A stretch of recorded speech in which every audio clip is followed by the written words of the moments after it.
Guys, सो इस series में हम डिस्कस करेंगे लीड कोड के टॉप इंटरव्यू के 150 क्वेश्चंस।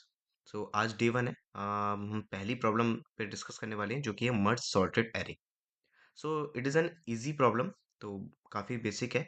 इसमें बेसिकली हमें दो एरे दिए हैं, नम वन और नम टू, जो कि सॉर्टेड होंगे नॉन डिक्रीजिंग ऑर्डर में। बेसिकली इसका मतलब हुआ कि ऐसे एरे जो कि सॉर्टेड होंगे आपके नॉन डिक्रीजिंग, बेसिकली वो इंक्रीजिंग ऑर्डर हो सकता है या फिर दोनों जो एलिमेंट्स होंगे वो दोनों सेम हो सकते हैं। ठीक है ना। The next condition is we will be giving two integers m and n, जो कि नंबर ऑफ एलिमेंट्स होंगे नम वन में और नम टू में। ठीक है। So m will be the number of elements in nums one, n will be the number of elements in nums two. ठीक है। Now we have to merge nums one and nums two into a single array which is will also be in non decreasing order. मतलब वो decrease नहीं होना चाहिए, या तो वो इंक्रीजिंग में होगा या सेम नंबर्स में। ठीक है। Now, the third point is the final sorted array should not be returned by the function। जो ऐसा नहीं है कि आपको एक नया array बनाना है और आपको रिटर्न कर देना है, नहीं। आपको but instead be stored in inside the array nums1। तो जो nums1 आपको दिया हुआ है उसी के अंदर आपको फाइनल array आप स्टोर कर कर बस फंक्शन में कुछ रिटर्न नहीं करना है। तो जो इसका हेल्पर, जो इसका फंक्शन होगा जो बेसिकली इसको कॉल करेगा, वो सिंपली इस एरे को चेक करेगा। तो आपको कुछ भी रिटर्न नहीं करना है, आपको जो नम्स वन दिया है उसी के अंदर फाइनल एरे स्टोर करवा देना है। To comment this, nums one has a length of m plus n।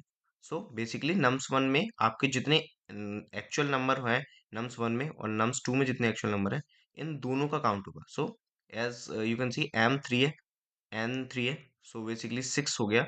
तो आपका जो साइज होगा नम्स वन का वो सिक्स होगा, जो कि one two three four five six. ठीक है। इसके ऊपर अच्छे से डिस्कस करेंगे एग्जाम्पल के लिए। उसके बाद where the first m element denotes the element that should be merge and the last n element are set to zero. तो वही है, जो m एलिमेंट्स है वो तो एलिमेंट्स है, बाकी के n में अभी जीरो रख दिया initially, so that you can fill the nums two into it and should be ignored num two has a length of n। ठीक है। तो ये हो गया। अब बेसिकली इसको एक बार समझते हैं। सो बेसिकली हमारे पास एक नम्स वन है जो कि होगा one two three zero zero zero. ठीक है। और नम्स टू है जो कि होगा आपका three four five, let's say. ठीक है।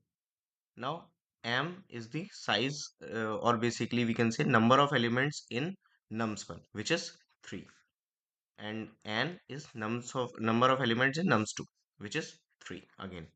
okay, now we need to merge it। basically हमको फाइनल एरे जो होगा वो हमारा कुछ ऐसा दिखेगा, one two three three four five. तो जो ये थ्री हैं, थ्री जीरोज हैं, उनमें हम ये थ्री फोर फाइव इंसर्ट करने वाले हैं। नाउ ये आपका जो बेसिकली ऑर्डर है वो नॉन डिक्रीजिंग। आप देखोगे वन के बाद टू है, थ्री है, थ्री है, अगेन थ्री है। तो ये भले ही इंक्रीज नहीं हुआ but it is equal to the previous element. ठीक है। सो आपको प्रॉब्लम आई थिंक समझ में आई होगी, काफ़ी इजी प्रॉब्लम है। अब इसके अप्रोच पे बात करते हैं हम कि कैसे इसको हम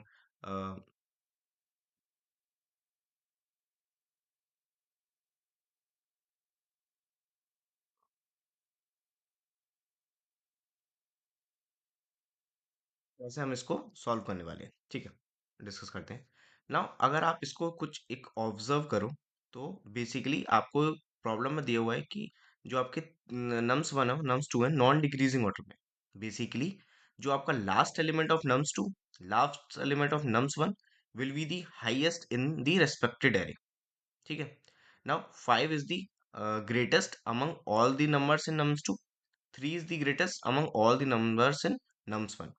ना जो फाइनल एरे होगा उनमें हमें ग्रेटेस्ट नंबर देना है, लार्जेस्ट नंबर देना है among all the elements in nums one and nums two. ठीक है। तो अगर मैं ऐसा करूं कि मैं लास्ट एलिमेंट को लेकर चलता हूं, ठीक है, अभी के लिए मैं इसको इरेज कर देता हूँ, ये हटा देता हूँ। तो मैं ऐसा लेकर चलता हूँ कि लास्ट एलिमेंट मैं अपना लेकर चलता हूँ दोनों का। ठीक है। तो लेट से मैंने इसको जे बोल दिया, इसको मैंने आई बोल दिया। ठीक है।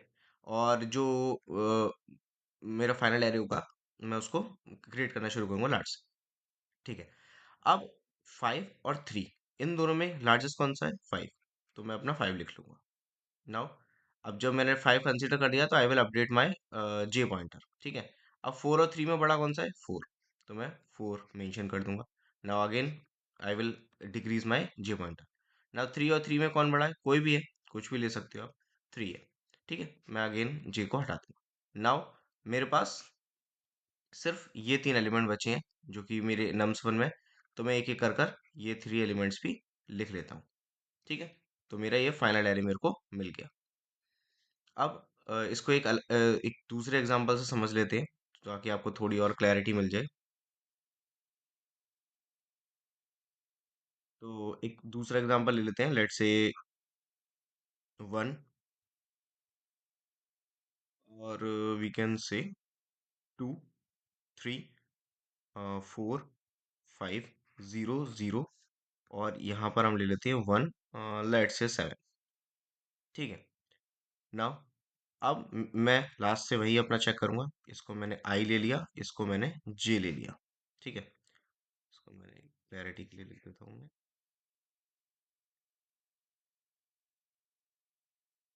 तो मैंने आई ले लिया और इसको मैंने जे ले लिया। ठीक है। नाउ जे और आई में कौन बड़ा है? जे। सो आई विल टेक 7 और मैं इसको अपडेट कर दूंगा। नाउ 5 और 1 में कौन बड़ा है? 5। तो आई विल टेक 5। मैं आई पॉइंटर को अपडेट कर दूंगा। 1 और 4 में कौन बड़ा है? 4। I will take 4। मैं आई को अपडेट कर दूंगा। 3 और 1 में कौन बड़ा है? 3। I will take 3। मैं आई को अपडेट कर दूंगा। 1 और 2 में कौन बड़ा है? 2। I will take 2। और मेरा ये एरे एग्जॉस्ट हो चुका है। नाउ मेरे पास क्या बचा? सिर्फ ये एलिमेंट बचा। तो I will take the 1। So 1 2 3 4 5 7 will be my answer. Now अब आप बोलोगे ये तो एक नया एरे बना रहे हैं हम। आपको नए एरे बनाने की जरूरत भी नहीं है, आप इसमें ही फिलअप कर सकते हो। सो मैं मैंने पहले के लिया 7, so I will mark it as 7। Now the next element will be 5, so I will mark it as 5. The next element will is 4. So I will mark it as 4. Next element is 3. I will mark it as 3. Next element is 2. I will mark it as 2. Next element is 1. So I will mark it as 1. So 1, 2, 3, 4, 5, 7 will be my answer. ठीक है. What will be the time complexity of this solution? It will be big O of n, because मैं एक एक element पे iterate कर रहा हूँ. Sorry, it will not be n. It will be n plus m, because n or m can be different. So I will take is n plus m. So whatever the number n nums 1 have, whatever the number nums 2 have, I will basically visiting each and every element. So it will be nums of n plus m. Or if space complexity will be big O of 1, because I am not taking any extra space uh, as per the requirement. ठीक है। Now let's move on to the code and देखते हैं इसका code क्या है।